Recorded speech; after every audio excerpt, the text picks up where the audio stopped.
I need more lights. Hey everyone, what's going on? Anybody here? Probably not.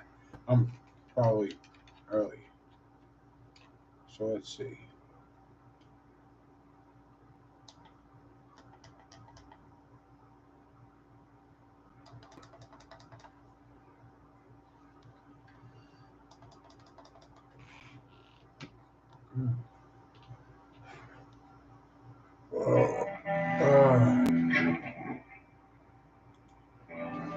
I'm just going to sit here and jam until someone lets me know that they're here.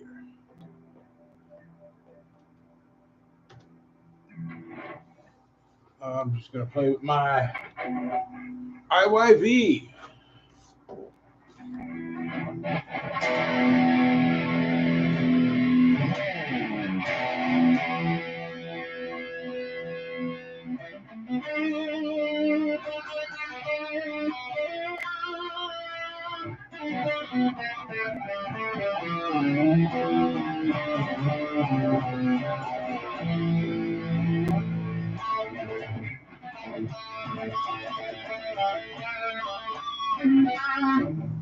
Hey, what's up? How's it going, Time Surfing Alien? How's everything? Yeah, I've had a few IYVs.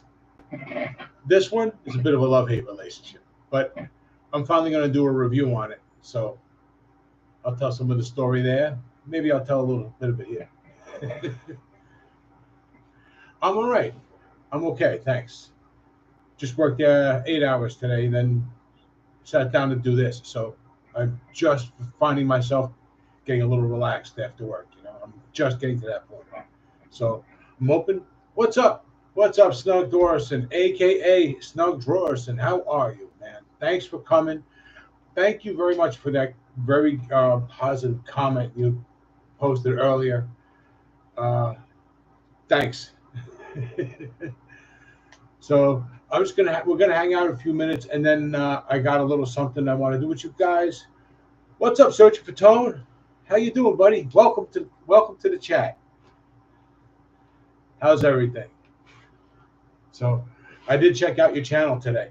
Guys, if you haven't seen any videos from Searching for Tone, please go check him out.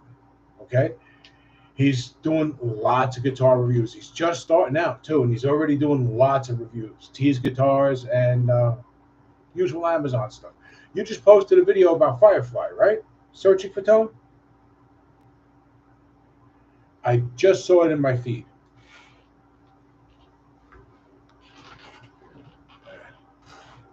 Love the IYV that has, yeah, that IYV with the fancy inlay. That's the I think there's two of them with that inlay. It's a Tree of Life inlay, right? That's there's it's like a PRS with a flame top, I think. Well, they're so easy to get mixed up. There's so many variations, but I think there's two. One of them is a hollow body.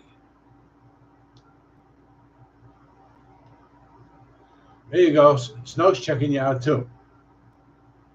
So, how's the audio? I'm just going right through the streaming option at YouTube. I'm not using OBS today, so no fancy overlays or anything like that. But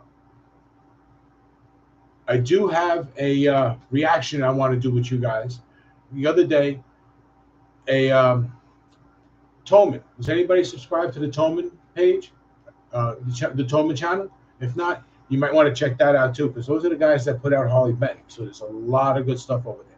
Anyway, so a couple of days ago, speaking of them and good stuff, they got in touch with Tony Iommi's guitar tech, and they grilled him a whole bunch of questions about Tony's setup and his guitars and all that stuff. So I haven't watched it yet. I thought we would watch it together as part of the live show. Sound like a plan?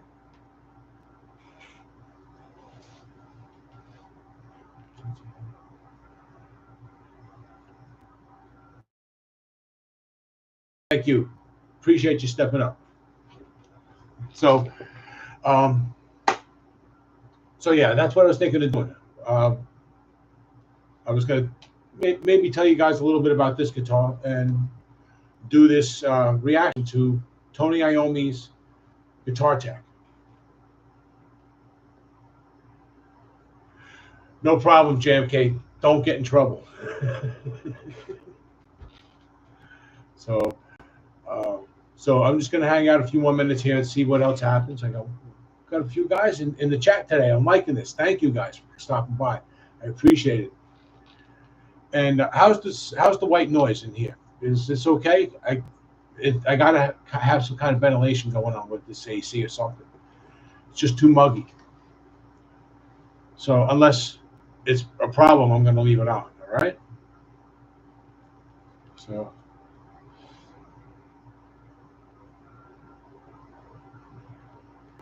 Time Surfing Alien, is that the IYV that has the fancy inlay on the neck?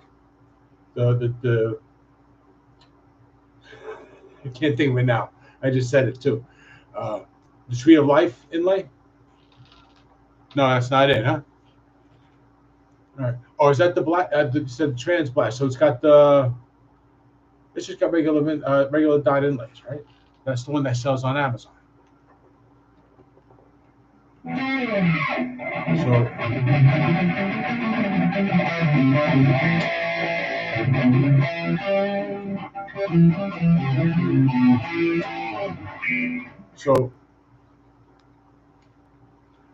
So who else has an IYV? I've had this one. I had the green Les Paul, which times were tight. I was looking to sell a couple of guitars. I put a few up on Facebook Marketplace, and that's the one that got a bite. But I got exactly what I paid for it, though. So that was a push. That's okay. And I had a couple in here that I ended up sending back, just funds reasons, not really because they were garbage guitars. Flame Maple Veneer, sold on Amazon, picked it up on sale for $135. Nice. Okay. Cool. That's not the neck through, right? Flame Maple Veneer, sold on. That might be. I don't know. They make so many guitars, IYV. So many. And if you want a custom, turns out that's the place to go. Set neck. Okay. I knew it was something like that. I'm on Amazon looking at guitars way too often. Hey, don't mind this, guys. This is a cold sore. Decided to show up this morning. So, all right. So if you guys are into it, this video is actually a little long, and I want to be able to comment a little. So I'm going to set up so that we can watch this Tony Iommi Guitar Tech. Talk about Tony's setups and his guitars. Right. So.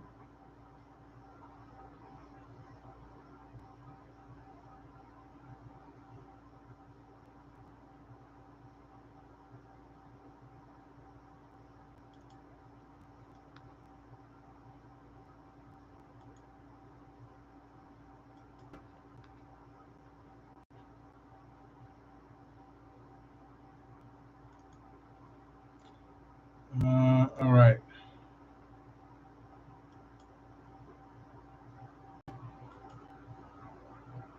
So,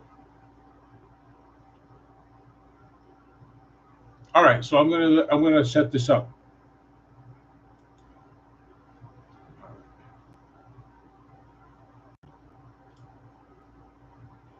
Hey guys, Chris here for Toman's Guitars and Basses. Welcome to Guitar Tech Tips.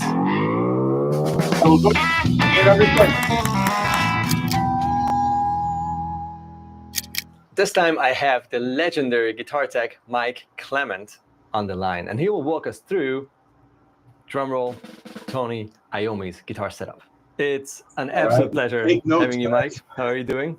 Well, the pleasure is mine. I'm fine, thank you very much. Enjoying some late summer heat. Oh yeah, same here. Absolutely.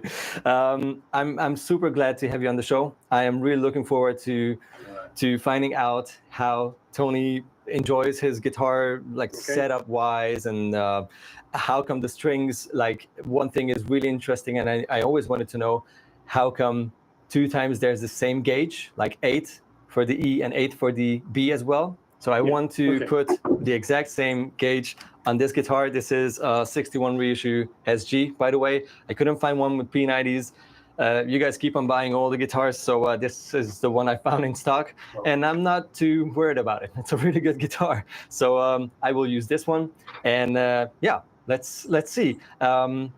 Would you change all the strings at a time, or would you go one by one? Yeah. Sorry. No, I normally do it one by one, unless I need to clean the fretboard. Okay. Because is that for the neck relief, just to don't stress it too much, or? Not really. I mean, it's no, it's not for that. It's just it's easier to do it one by one in the normal course of things. Because I wouldn't clean the fretboard down every time. Because I mean, obviously, if there's dirt on it, I will. But I mean, Tony is one of those players that doesn't leave dirt on the fretboard. You know, there are some who are very different. Believe me. I would change these strings. I tried to get labellas, which is something you told Tony would use anyhow.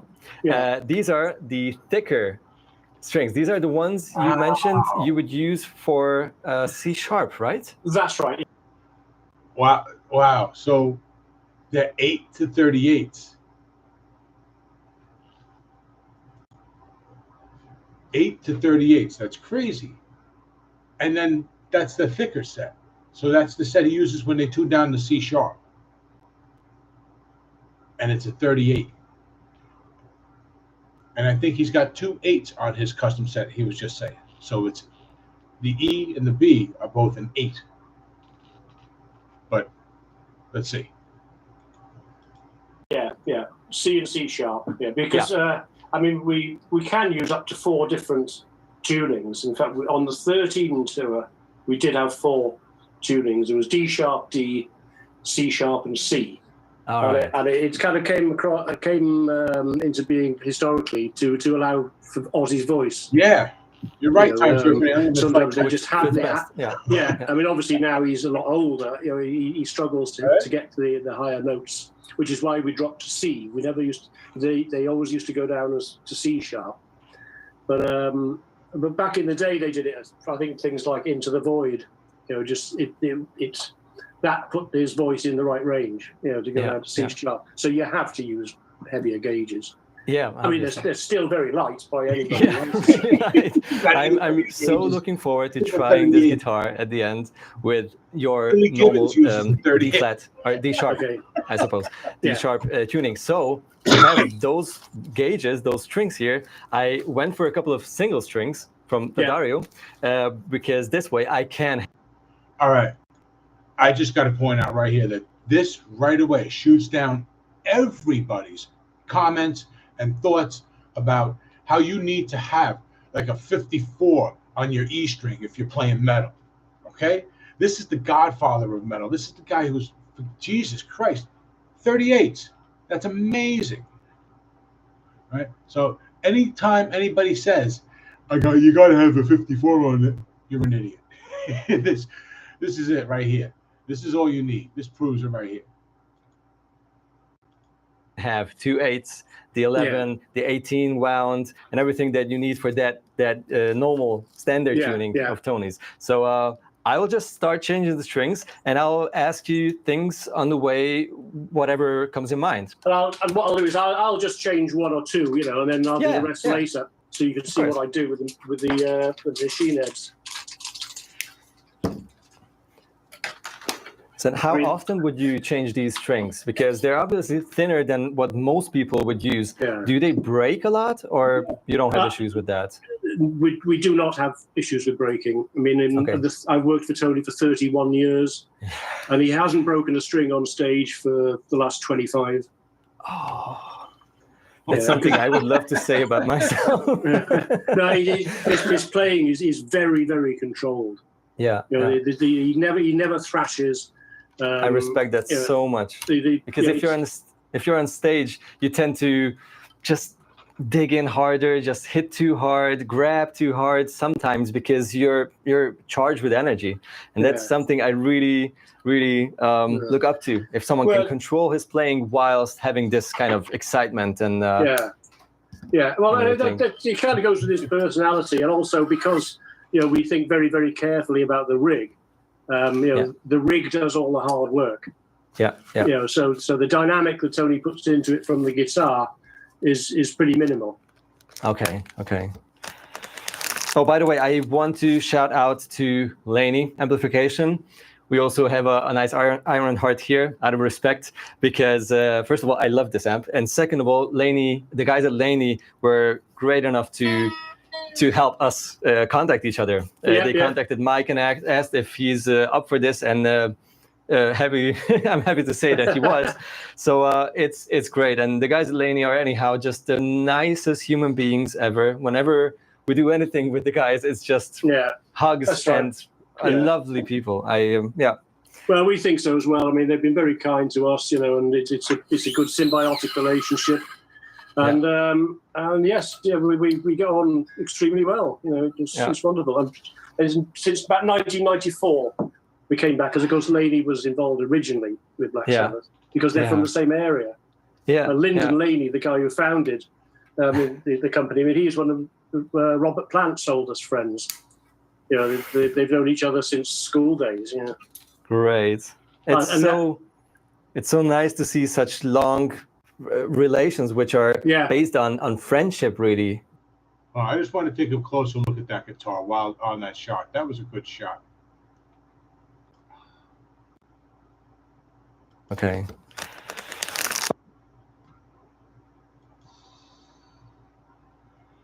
Now, I'm not an SG guy. I've owned one. I didn't like it.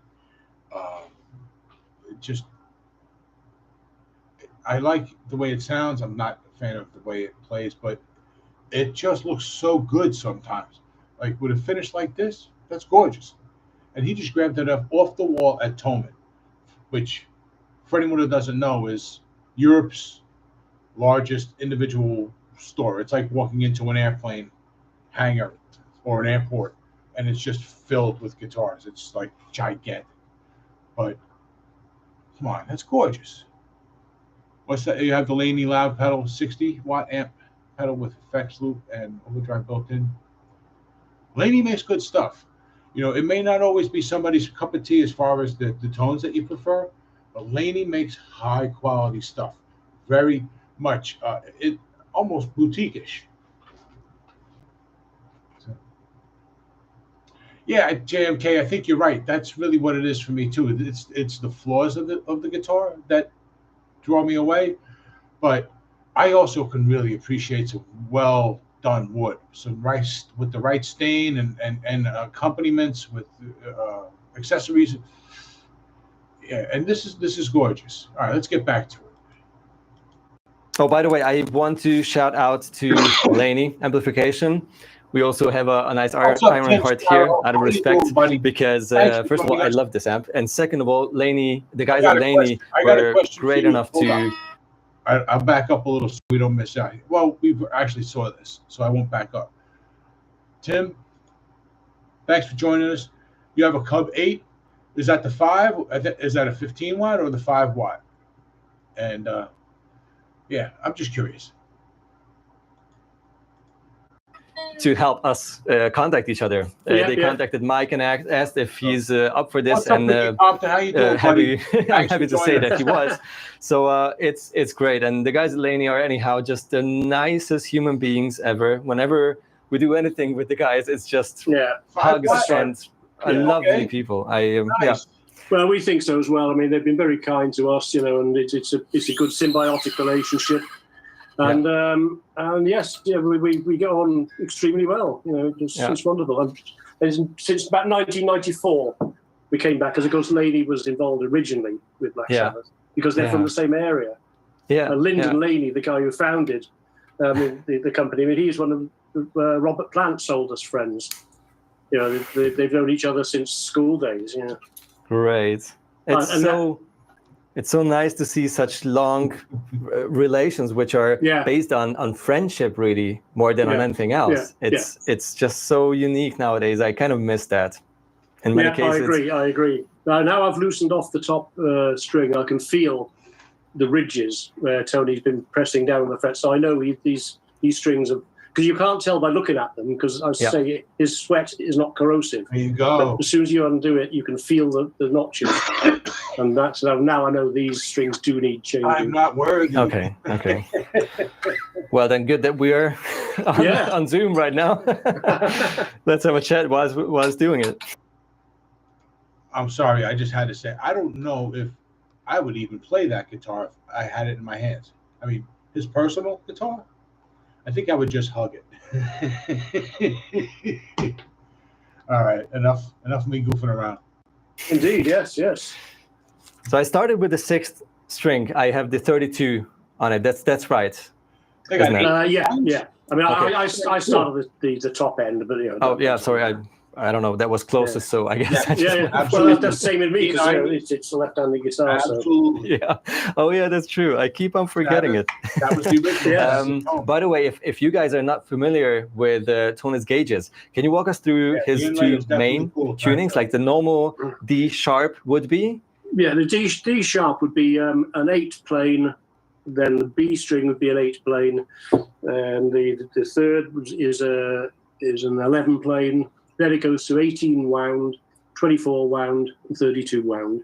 How come 2 times 8? Wow. Because I understand if you play a thin gauge, it's beautiful. I even love the sound of like 7s and 8s, and of course it gives you a certain feel, playing feel, which is again very, very nice.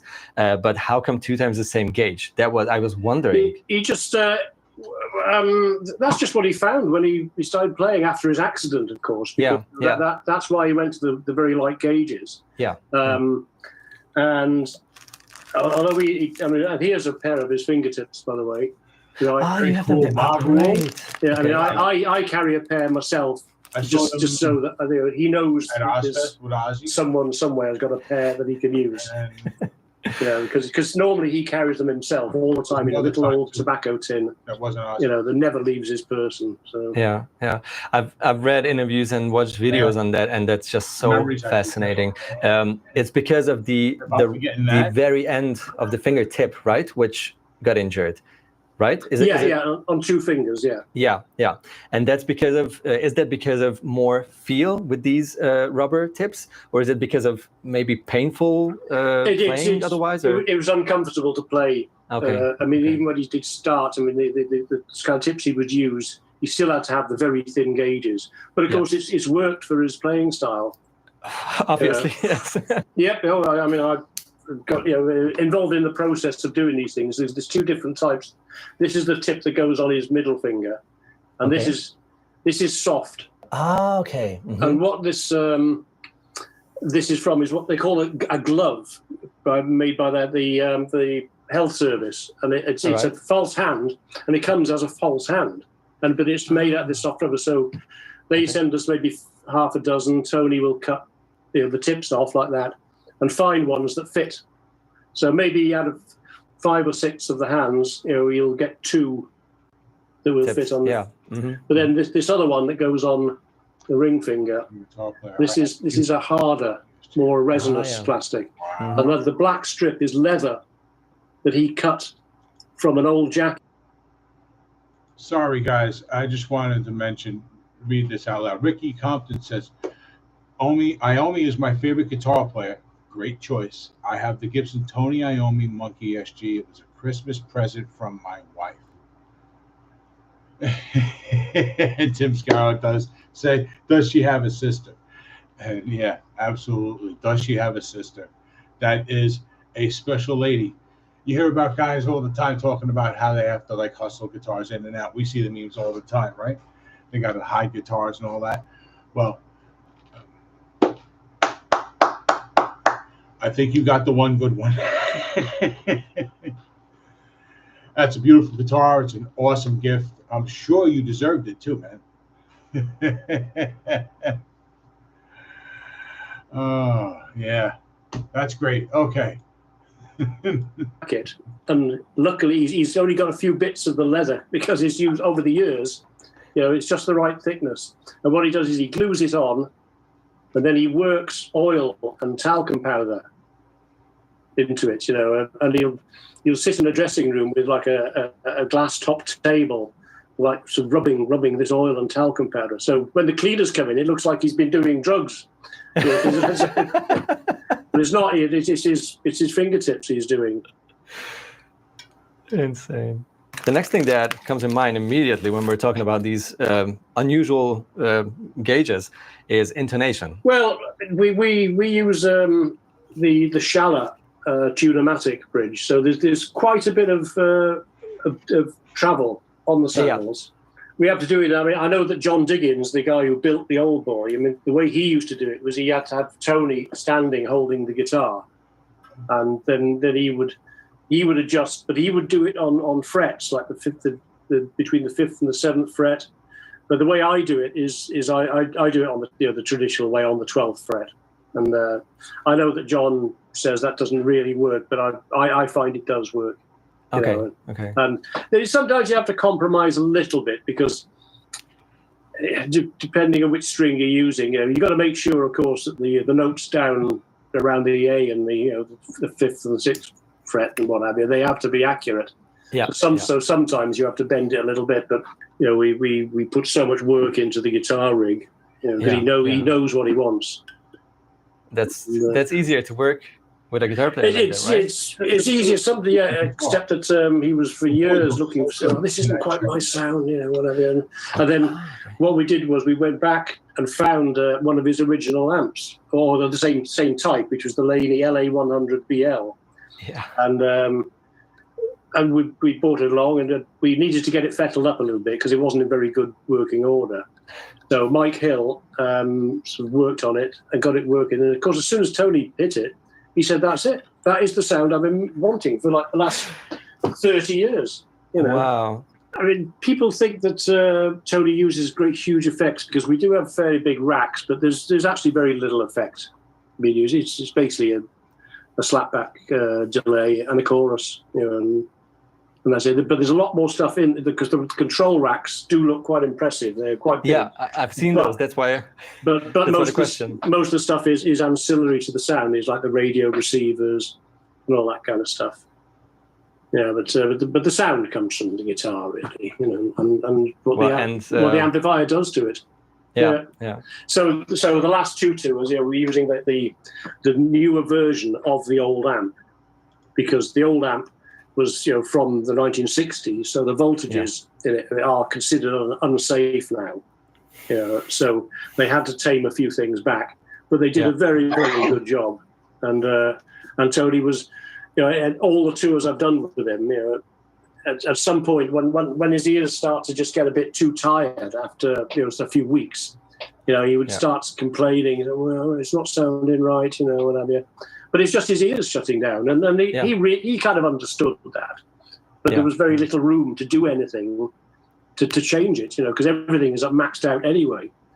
But when he got the LA100BL amp back, that was just perfect. He was happy. He was happy every night. Wow.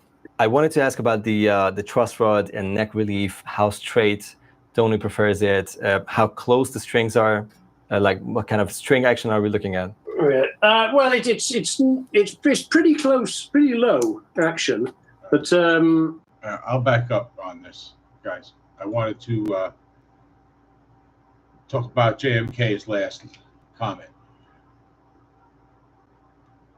Just modded a Tony Iommi SG for his buddy in 24 frets. You guys can read it.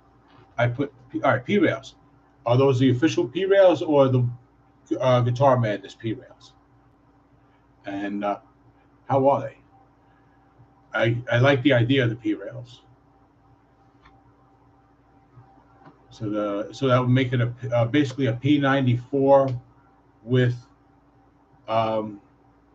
the extra set of coils, so it could be used as a full humbucker, right? Like a single coil, or it could be used as P90 single coil or a regular single coil. I don't know. There's a lot. There's a lot of options with that, right?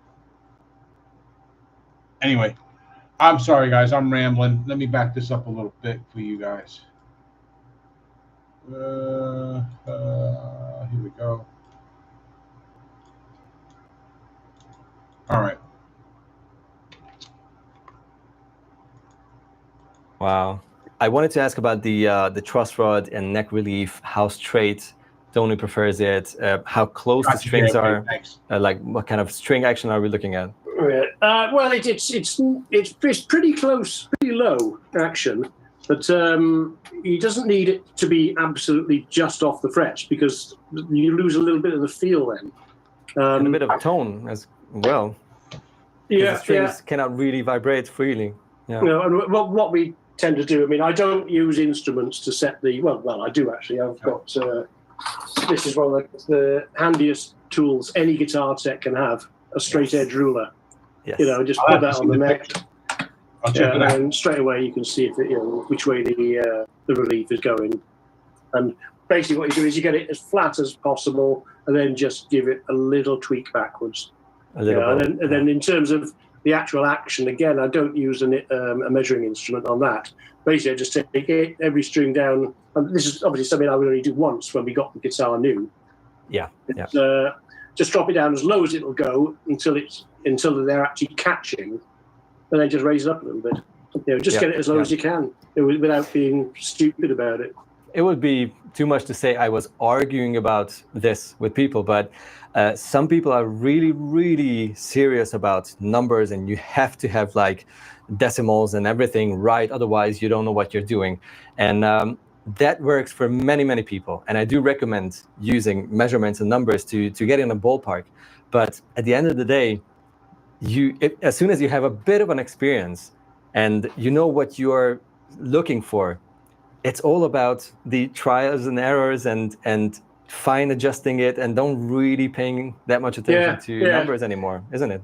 Yeah, exactly. I mean, I've worked for Tony for 31 years. I mean, I've done other gigs as well within that time, but not very many. If I was going from guitar player to guitar player every 2 weeks, then you'd have to get to do that sort of thing, because otherwise you wouldn't know where you are with that player.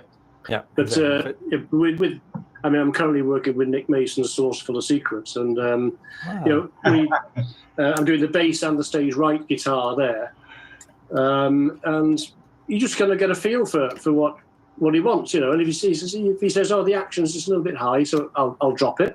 And if I can't drop it, I'll say, "Listen, there's a problem. It's going to start catching, or I'll have to start altering the neck relief." And he'll say, "Okay, and then just do it until he's happy." And then you kind of remember it. You don't have to get rulers out and do all that stuff. Yeah. All right. I'm at the B string, 8, the first 8. Okay. Okay. Oh yes. I'm chatting away here. I'm even done the first one. Same here. I'm just too excited to try these strings, so I cannot stop. Okay. All right. So Tim, you got a casino husk. Going to get it, dude. All the best with that. I hope it works out. I'm thinking about 9K on the P90s, but you know what you want. I hope it all works out. Let me just show you what I do at the machine head end. Oh, great. Now these machine heads are Spurzels, so they've got the rod coming up. So obviously you drop the rod down. And then what I do is it's the locking Spurzels. Yeah. It's a locking Spurzel, but I still use a locking system for winding it. So you get the slot going horizontally. Okay. Put it through from the inside. Yeah. Making sure it's still in the bridge there. Get it in the right slot, and then I pull it quite tight. And then I put the rod up, tighten the Spurzel, and then go back around the machine head, the way, and underneath. Okay. Yeah, and then pull it back over itself, so it locks. Wow. And the reason I do it quite tight is it's up to pitch within one turn of the machine head. Yeah. So that means you're not. So the string isn't interfering with the rest of it as the machine head turns. It's just that you've got to know exactly how tight to pull it. Yeah. Because it's got to rest on the machine head. Because if you do it too loose, then it'll start interfering with the thing as the the machine head goes all the way around. And if you do it too tight, then it won't sit on the machine head. Yeah, exactly. Yeah, so that's what I do. That's why I tried my trade secret. So what that does mean is if you get it right, it means that when you click all the strings, all the little string ends are at exactly the same angle. Wow. And they're all with less than one turn of the machine head. Yeah. So you do have the benefits of having the locking, which is making string changes faster, and it's barely half a turn at the end. Yeah. Yeah. I mean, I used to, before I worked for Tony and Sabbath, I was with Motorhead for about 3.5 years, and Nice. I was doing Lemmy and Wurzel, the stage left guitar player, and they used to break. And even Lemmy used to break strings. You know, because he plays so hard. Why am I not really surprised? But Wurzel would quite regularly break strings, so I mean, I got used to doing them very fast indeed. You know, I could get a string chain stretched out, you know, and back to him before the end of the song. But, well, depending on when the song you broke it, but yeah. but of course I don't need to do that with Tony because he just, you know, touch wood, just doesn't break strings on stage. Obviously, you still have backups for all the main tunings you're using, right? Oh yeah. Yes. So on the 13 tour, because there's 4 tunings, so I had 8 guitars out. You know, then when we did the end tour, we weren't doing any of the songs that needed D sharp, so it was just D, C sharp, and C, because Ozzy's voice had dropped a little bit. So yeah. But the go-to tuning with Tony is the D sharp. Okay, I have the strings on. I will start tuning them first, and then I guess we'll stretch some strings. Do you have a special method for that, or use the obvious logical way? What I do is, I mean, I don't do this thing where you do it all up the string and what have you. I just the way I see it is that the initial stretch is. I'm with you, searching for tone. Who do we got here? I mean, you know, he couldn't work for Lemmy. To tighten the machine head. You know, tighten the string of the machine head. With the Spurzle and with that locking method I use, you know, if you do it all up the string and what have you. I just the way I see it is that the initial stretch is to tighten the machine head. You know, tighten the string of the machine head. With the Spurzle and with that locking method I use, you know, if you look very carefully at it, as I pick it up over the 12th fret, put my hand over the slots so it doesn't jump out the slot. Yeah. And give it a good yank, and what happens is you can not too big a yank because otherwise you'll kill the string, but you'll see the knot just tight. It'll just move a little bit. Yeah, just lock in. Yeah, and then it's locked up, and then just give it another couple of tugs or whatever, and that means that it's solid around the machine head. Yeah, and the rest of it is stretching, which will occur over time. So what I do then is I will leave it for about an hour or so. Okay. I'll come back and I'll stretch it again, but only ever from the middle. Like the center. Yeah, because that means that the string itself is just lengthened a little bit. Yeah, it's not as artificial, I guess, not as aggressive with the string that you're pushing it everywhere. That's right, because if you do that too hard, you're killing the string because you're shifting the winding off the central core. Yeah, because I know for certain because I take the guitars off Tony during the show. And I will straight away tune them, and most of the time I don't have to tune. It's just that maybe sometimes the bass strings. If there's been a heavy bass song like "Into the Void," something like that, where he is hitting the lower strings quite hard for him. Sometimes there's been a little bit of movement, but not like with other guitar players I used to come across. It's because he's playing it so controlled. And that locking system I use on the machine heads, that works. Yeah. I started adjusting the truss rod on the SG here because obviously it used to have 10s on it and it was set up. I'll back that up a little bit. I'm pausing because of this. These are Spurzels. They're awesome.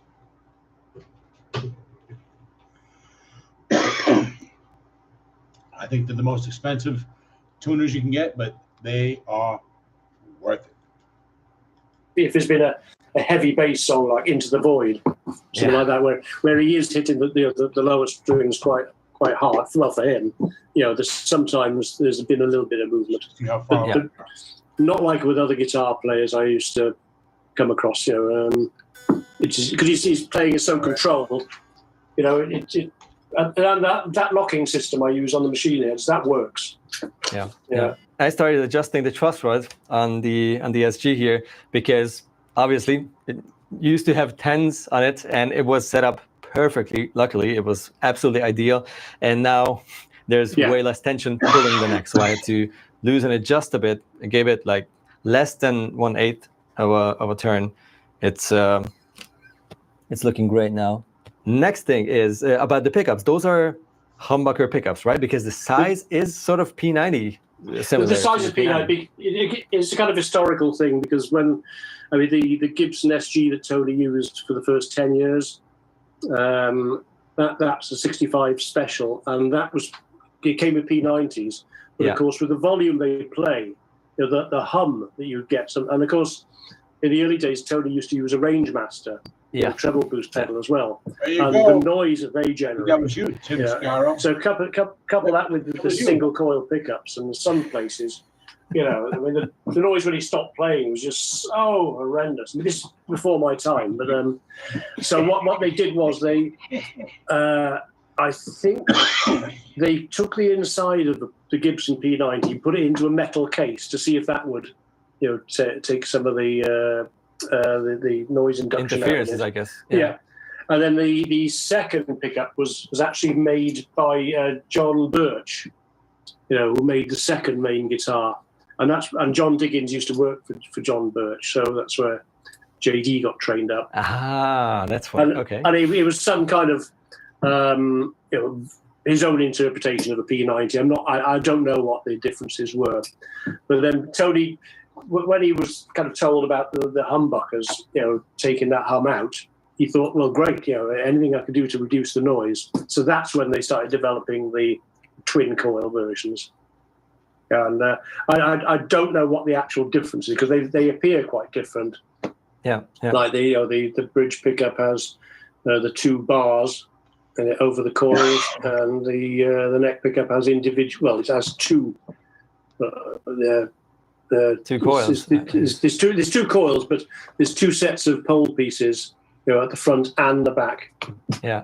So normal Gibson pickup like that one, has just the one set of adjustable pole pieces. Oh, hang on, there's 9. I've never counted them before. I mean, why would you, right? No, exactly. Yeah. It's there and it works. Yeah, I mean, I've never had to adjust anything on a pickup, except for sometimes just take it up or down, because that does make quite a bit of difference. I wanted to ask about the pickup height. Is there anything, some sort of a height you stick to, or does it change all the time?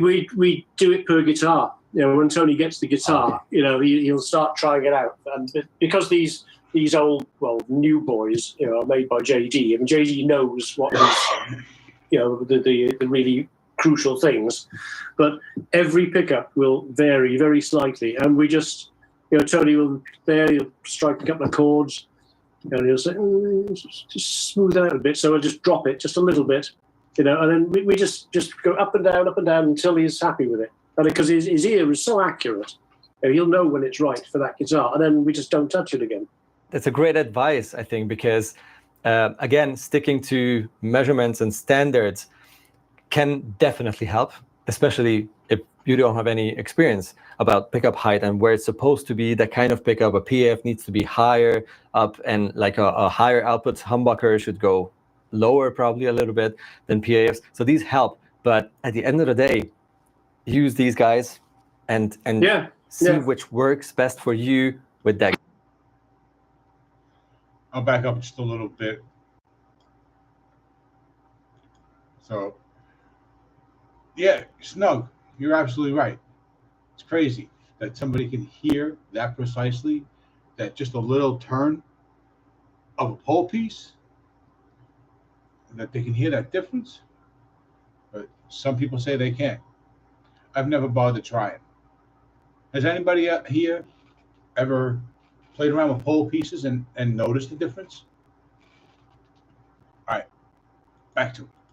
Especially if you don't have any experience about pickup height and where it's supposed to be, that kind of pickup, a PAF needs to be higher up, and like a higher output humbucker should go lower probably a little bit than PAFs. So these help, but at the end of the day, use these guys and see which works best for you with that guitar, I guess. Yeah, I mean, I was talking about this the other day with Tony's manager, and the fact that these older school guitar players, they do like those big amplification systems, because you get the Kempers. I mean, Tony has a Kemper in his music room at home, which is great because he doesn't want to be playing a very loud amp, within his house. I understand that. Yeah. Tim, you had to set up a set of filter rods that way. That's interesting. So you've been able to hear a difference then when you play around with the pole pieces. A lot of people say that's that's what they're there for. So I'm kind of with you, Snug. Overall, I don't know in a concert setting how much of a difference it's going to make when you're pumping everything through a 100-watt tube amp. It's being connected to a wall of speakers and sent out to a crowd of 80,000 people. I don't know, but when you're standing there and you're next to that amp, you know if your tone's wrong, right? We're all guitar players, so we kind of know that, right? So anyway, let's get back. But when it comes to stage, there is something about the valve amps that nothing will compare, because they're just the way they react to the mains voltages, right? The way they react to the different outputs of the guitar. There's a thump that is part of the feel. And you speak from my heart. So essentially, Tim, it's like a next step or a next level to a setup, right? Because you're fine tuning your tone. So to a certain extent, anyway. I mean, Tony's manager had used to manage Jeff Beck for a long time, and he said exactly the same. Jeff would be standing there holding his guitar. He'd hit a note, and he'd just lean back, just maybe 6 inches, a foot, and he would change the note. But he knew that was going to happen. Yeah. And that's kind of the way these old school guys work. I love that. Oh, hello, Kitty. There you go, yes. Yeah, come on, Charlie. Let's say hello. Hey, Charlie. Oh, you look just like my Amy. Except for you being a guy. No, she's a girl. It's a she, Charlie. Yeah. So she was named by my daughter. So. Lovely. She looks very tiny, but she's in fact 12 years old. Oh, wow! It's a lady. She still acts like she's one. Yeah, that's perfect. Okay. I'm busy here now. Leave daddy work. Oh, great. Okay, I will tune the strings and grab the guitar, try to play a few notes to see how it feels. And maybe I'll have some questions about the gauge. Maybe I'll feel perfectly comfortable and I'll be surprised more than ever. Okay.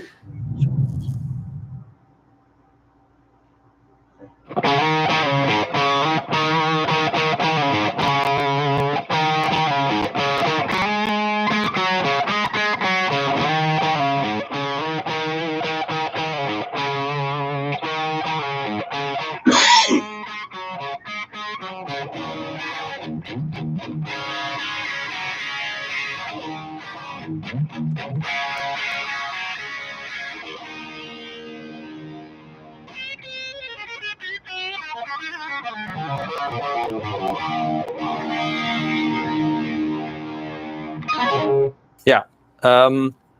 It's just a very nice guitar to play right now, I have to say. It really does sound very nice to play, doesn't it? I like the way it sounds. There's a nice bite that's not muddy. It's it cuts. It doesn't. I don't know.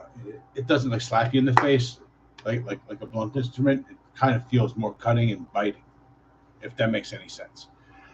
So, yeah, Snug, I guess if that's what you do for a living, you're going to make sure that everything's just so. Yeah, you know, if you can do it, if you can have it done, you get it done, right? So the longer he's been playing, the more he's been able to perfect his tone. The burst buck is, yeah, that sounds so sweet, doesn't it, Tim? Yeah, there's a little bit. There's more of a cut to them, right? They're not. There's that warmth from a Les Paul isn't really there. Ooh.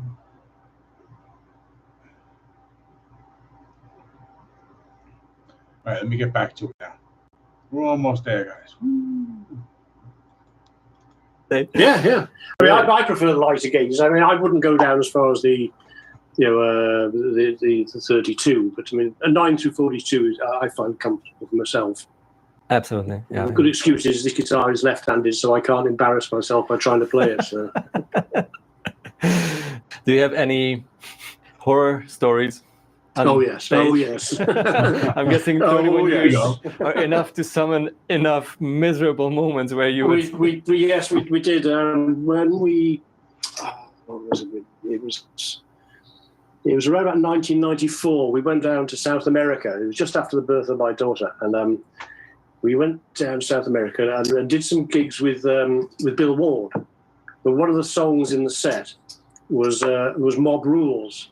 Now, okay. Mob Rules is the only song that some play live where Tony needs a vibrato arm. But at the time, we had a brief relationship with an English guitar company called Patrick Eggle, and they produced a guitar. It wasn't an SG shape at the time, but it did have a vibrato bar. And Tony said, let's give the Gibson a rest, let's take this one. And I was like, oh, good.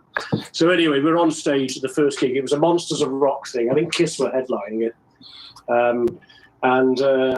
So Tony started Mob Rules. Okay. And the first bit went, and when it came back up, it was so far out. It was horrible. Oh, no. And he's looking back at me, and I'm saying, let's swap, and he's, well, of course, he can't in the middle of a song because Tony's just playing all the time. And anyway, at the end of the song, he takes it off from around his neck and he holds it underneath the body and he launched it right up into the air.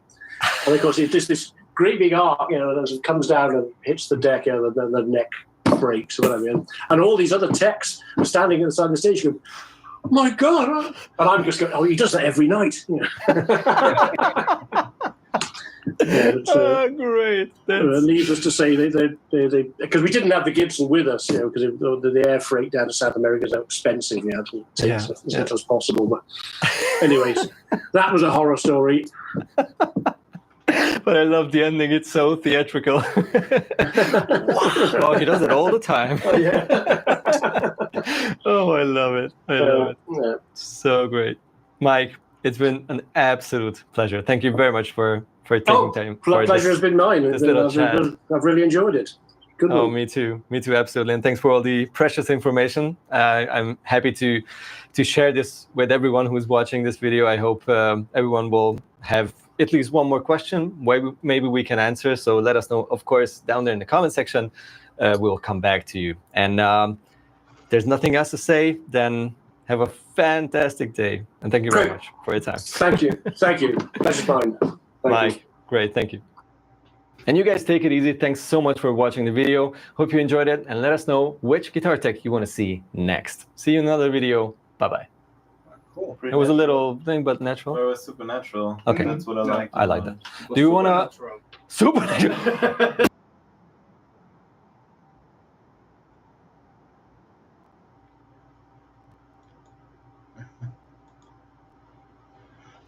All right, so that was pretty cool, no? I liked it. So that was nice to find out something like that from someone like him. You get some nice inside stories, Yeah. How many people know Tony Iommi was using 38s right? So, but yeah. So, how have the ads been this time around, guys? I found a way, or at least I thought, to set things up. I've tried my best to set things up so it's to minimize the ads as much as possible. So, um, only seen one. Okay.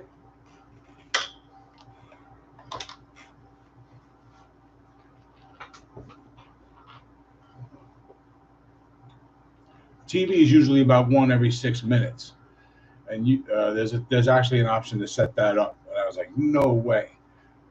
There's an option to do one about every 18 to 20 minutes. So that would be 3 in an hour, as opposed to what, 10 in an hour. So I took that option. If that feels right, let me know. If not, I'll see if I can reduce it a little more. Okay, cool. So it's better than it's better than the last one, right? I hope. So, and oh, guys, what I would like to know is those of you that watched the video today, what did you think about the idea that does it suck? Something I did in the past a few times, like 4 or 5 years ago, back in the beginning, and I felt like it was a good time to start doing that again. But it's up to you guys. So let me know what you think. And this is probably going to be the next review I do.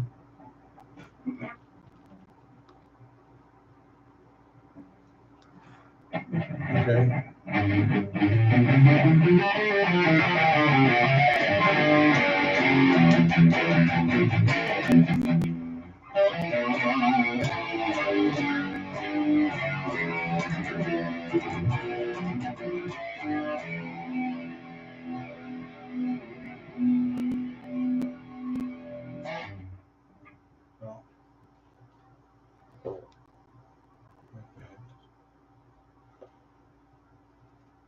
Okay. Well, I'm glad you enjoyed it. Thanks. I think I'll do that every so often. If you know, yeah, I think we'll do that every so often just to keep shaking things up, right? A different try to come at it from a different perspective. Maybe I can refine the idea a little bit, you know. But anyway, so this is going to be the next one. Oh, I get it all in there. There you go. Do that instead, RJ. So yeah. This guitar looks so freaking good. Yeah, look. It's neck through body. 7-piece neck through body. Actually, 1, 2, 3, 4, 5. Yeah, 7-piece neck through body. So, and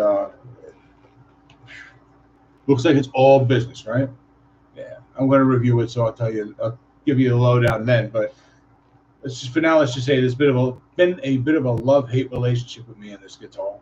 When I got it in my hands, I love this thing. It's awesome, except for one thing. But I'll talk about that in the video. So, but yeah, you want to impress somebody, this is a good guitar to do it with. You want to make somebody go, damn! Firefly Lucille just needed a truss rod adjustment level fret. Wow. Yeah, that's the normal stuff. So, yeah, that's nothing, right? Especially if you can do it yourself. So, I hear an awful lot about the latest batch of Firefly guitars. I really want to get one in here, but things are really tight right now. I'm trying to figure things out. And fingers crossed, I'll have a second job by the end of the week. So, but as far as that goes, if I end up with a second job, this will be what we do for sure every week. The videos may have to be done a little slower if that happens at all. You know, well, if anything's going to happen, it'll happen with the videos. Let's put it that way. So they'll become a little. They'll happen a little less often, but they'll still be pertinent to everything we do in the live show. Time Surfing Alien, you take all the time you need. You're being super generous with that, and I truly do appreciate it.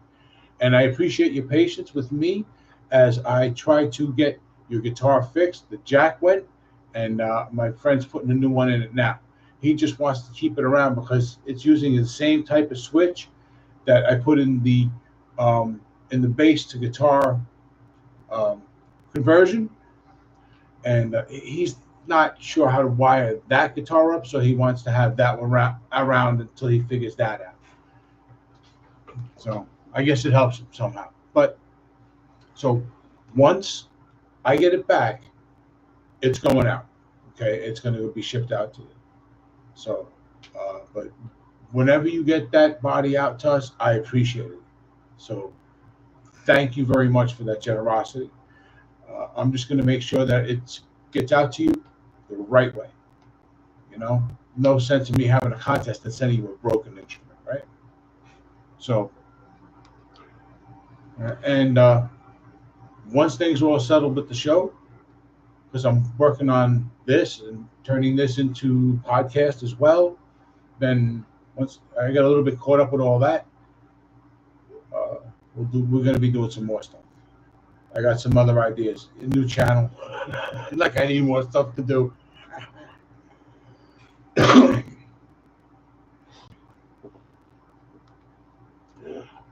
Tyler Shep Music. Hi, what's going on, buddy? Welcome. And I play Sacrifice Me by Unprocessed. I would have to say, unfortunately, no. I don't know. I haven't actually heard that before. I'd have to check that out. But get back to me, maybe someday. Sorry. But welcome. Thanks for joining me. So, updates. Yeah. So I guess as far as updates go, the bass to guitar conversion is at the shop. It's getting worked on right now. It's going to be a tricky wiring job. He feels that he might not be able to wire it the way I want him to. So until I can see if it's even possible to do that, there's going to be a B option. And it's either going to be to wire it up as a volume control and put a capacitor somewhere in the wiring so that it still doesn't go, so that it still has the type of tone that you get from having a proper tone control. Or I'll put